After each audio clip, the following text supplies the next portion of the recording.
Hey, fellow creations, it's Elijah here with Holly Hill with your weekly sermon preview.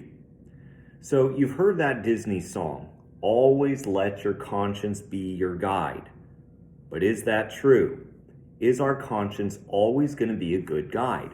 Well, in Proverbs chapter 14 and verse 12, it says that there's a way that seems right to a man, but its end leads to destruction.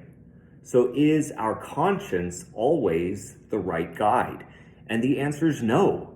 Our conscience is not the right guide unless it is trained, which is why it says in Hebrews chapter 5 and verse 14 that we must train ourselves to distinguish between good and evil, or between righteousness and unrighteousness.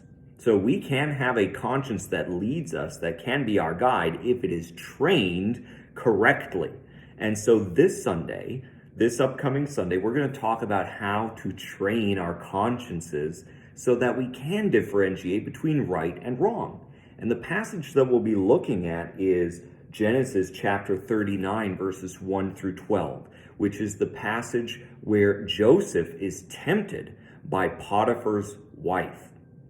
And he's able to resist that temptation because he has trained his conscience. And we're going to look at 5 ways that Joseph had trained his conscience that allowed him to be able to withstand that temptation and make the right choice, not the choice that leads to destruction, as it says in the book of Proverbs, when we rely on our own way.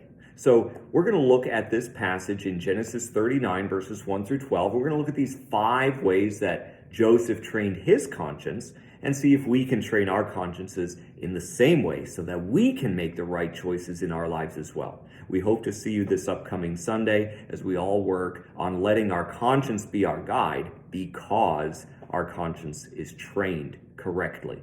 We love you all, and we look forward to seeing you this upcoming Sunday. Bye-bye.